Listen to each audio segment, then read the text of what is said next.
I got with T.I. We did a handshake deal. You the king, I'm the muscle. He catches a federal gun case. The public perception was that you set him up, even though he knows that's not the case. There was a time when T.I. was called the king. Everyone respected him. Everyone trusted him, but then something strange happened. People started saying this whole thing was a setup, not by enemies, but by people close to him. And the scariest part? The person who knew the truth never said it out loud. I got with T.I. We did a handshake deal. You the king, I'm the muscle. He catches a federal gun case. The public perception was that you set him up, even though he knows that's not the case. That one moment raised a big question. What really happened behind the scenes? Was this just bad luck or something planned? To understand this, we need to go deeper, because this is not just about one man. This is about how the system works. They just know a version that got repeated. I want to thank you for letting me come on your podcast, so it won't be edited, sugar-coated, or nothing like that. Now listen carefully. This man is saying, people don't know his real story. They only know what they were told, and that is how stories get twisted. Over time, truth gets hidden, and lies become normal. Yes, sir. And then that's when those guys showed up in town. When they showed up in town, me and one of my best friends, we started doing stuff for them because they was paying. Yeah. They was paying. We were young, but they were paying, and it led down on a long, lonely road for real. It led down to a lot of trouble after that. From 13 on up, I was in and out. By the time I was 21, going on 22, that's when I went to federal prison. I went to state prison. I got to state prison. I was like 17. He grew up in a hard place. Life was not easy. From a young age, he was already in trouble. He was trying to survive, not thinking about the future. And when you live like that, you meet the wrong people. And sometimes, those same people become your biggest problem. I shot a guy. I shot him in both his legs. I shot him in his dick. Shot him in his ass. Jesus. Why? He's disrespecting me. Okay. He disrespected me. He disrespected my girl. At the time, she was my woman at the time, and I had just saved his life. Like before that, when guys came to kill him, and he still disrespected me. And he did it in front of everybody. So I was like, okay, I got to do this. Walked up on him, shot him in both legs, shot him in his ass, shot him in his dick, put the gun to his head, pulled the trigger 2 times. The gun didn't shoot. Oh. Shocked the hell out of me. And I was like, whoa. We took out running. I got on the bus, went to my mom's house. I went to my mom's house, same gun now. I pulled the trigger, and it shot. 2 times. I was like, it wasn't meant for him to die that day. Mm-hmm. His life was full of danger, fights, guns, and fear. He got shot again and again and again. But even after all that, he kept going.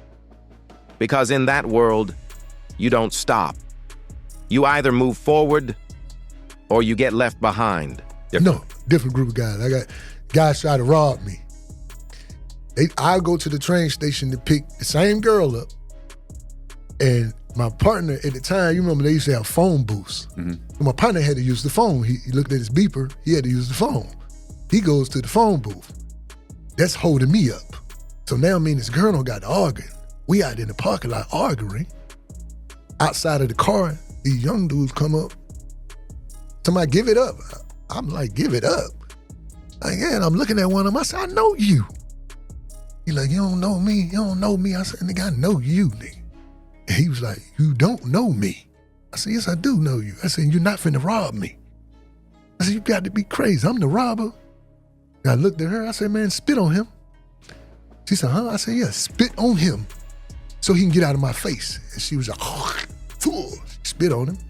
Have you ever actually read what's in your toothpaste? Fluoride, SLS, glycerin, foaming agents, a chemical cocktail you're putting in your mouth twice a day. Big Toothpaste has been selling you the same toxic formula for decades. The Van Man Company is changing that with their Miracle Tooth Powder, and people are ditching traditional toothpaste by the thousands. Van Man's toothpaste powder uses real grass-fed cattle bone hydroxyapatite, the same mineral structure as your actual teeth, to remineralize and strengthen your enamel naturally. Most hydroxyapatite on the market is synthetic. Van Man uses the real thing from grass-fed cattle, loaded with virtually all the minerals needed to rebuild tooth structure. Zero fluoride, zero SLS, zero foaming agents. It's completely edible because everything you put in your mouth should be. Users report whiter teeth, less plaque, and you wake up without that gross film in your mouth because there are no foaming agents destroying your natural saliva production. Make the switch to real oral care. Go to vanman.shop/inside and use code INSIDE for 15% off your first order. That's vanman.shop/inside and use code INSIDE for 15% off your first order. Van Man, real ingredients, no exceptions. She really spit on him. She spit on him. When she spit on him, he was like, "Man, they spit on me." When he cocked it, I pushed her. I was like, "Oh, she finna shoot her." I pushed her. When I pushed her, he shot me. Boom! I spent around. I threw my hands up. I was like, "Yo, you got it. Go and get the jewelry." He like, "Oh, nah. You finna die. You dying tonight." I was like, "I'm dying." I said, "Oh, you tripping."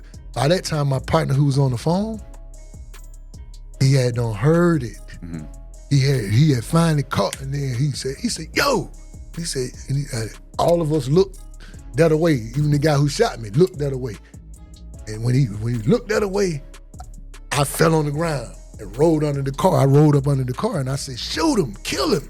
I said, "Do not let them get away from here." My partner went, pum, pum, pum, pum, pum, pum, pum, pum, pum, pum, pum, pum, pum, pum, pum, pum. He just wasn't letting loose.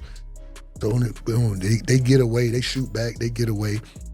The same ambulance driver who came and got me the first time is the one who got me on this shooting.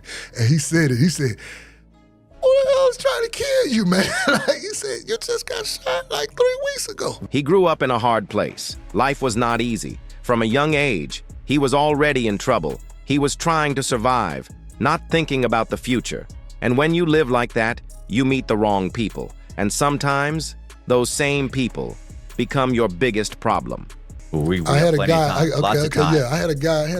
that I was dealing with out of New York. I don't want to put his name in there because he was a well-known celebrity too. But I was dealing with him and he was getting a lot of snow. Just so happened this guy, we ended up falling out. Do you remember the times when people were hacking the cable boxes? Yeah. Okay, he had cable boxes too. He said I shorted him $100 on one of the cable boxes. So I guess that's when he decided to set me up with the feds. But about $100. I was like, how did this come about? But anyway, he came to me and said he wanted some guns.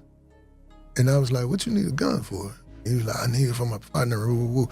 So I said, "Okay, bring your partner by here." And I talked to him. I want to see. He brought the guy with him. The guy that came with him was the agent. Right. And you're a convicted felon. You're not supposed to have a gun. I'm a convicted felon. Yeah. I wasn't, because I was young. I'm still young. I'm still out there. I'm still stupid. Still dumb. Mm-hmm. You feel me? And it happens everywhere. But he brought the guy to me. I felt something was wrong, but I didn't think he would play the part of the guy who I was cool with. Right. And I kept asking the guy, "You a fed? You a police?" And he was like, "Nah." I said, "Let me search you." I searched him, but not searched the guy I knew. The guy I knew was the one that had the wire on. And we sat there, we talked. Gave him 2 guns, sold him 2 guns. Next thing you know, they came and locked us up. When they came deep. Like they came deep. They surrounded the whole hotel. I was back in town for like 4 days. I was only supposed to be back in town for a day. They said they had been waiting for me to come back. They didn't know where I was at. And that's when they busted us. Now things start getting serious. This is where everything changes. Because when you live this life, you start making enemies. But sometimes, your real enemy is not outside. It is someone you trust. So you were staying at like a hotel or a No, motel? I wasn't staying at a hotel. When I came back to town, I booked a hotel. Because when we were gone, people was telling us, "The police looking for y'all." I don't know what they looking for y'all for, but they coming around here deep. They coming deep. And these not regular polices. So we were still out of town. So when we came back, I didn't go home. I booked a hotel. And we were at the hotel. When we were at the hotel, it's a chick I know that I used to mess with. I never knew that they had a bounty on my brother. My brother was wanted for a lot of murders. So they had a bounty out for him for some money. The chick knew my brother was with me. She was trying to flip to get the money for my brother. Yeah. And when she did it, she didn't know what she triggered. She triggered them coming for me too. Because they like, oh, his brother, if his brother's there, he's there. Right. And they locked us up. It's funny, we've had a few bounty hunters. The people don't realize, like, the bounty hunters will put feelers out and explain to people in the neighborhood or, in the community that, listen, we're looking for this guy. If you know where he is, we'll give you, could be $200, could be $1,000, depends on how much money they got out, right? It was 10. It was 10 grand. Oh, okay, so he must have been out a lot. Yeah. Yeah, for my little brother, it was 10 grand for him. And it's typically somebody in the neighborhood that will call and say, listen, this guy's, he's next door, or I know he's at my girlfriend's house, and, yes, yeah. But she wasn't from our neighborhood, though. She was from the east side of Atlanta. She knew something. But she knew me. Right. And she knew that's my brother. You feel me? But she didn't know they were looking for me. She knew my brother was being looked for because his face was on the news. Right. And when she knew he was there, she told them people. Yeah. And when they came, they knew. The man said, he said, we know if your brother's here, you were here. This is the moment. The truth comes out. He says his own connection set him up. Think about that. Someone he trusted brought a federal agent to him, wearing a wire, acting like a friend, but working for the feds.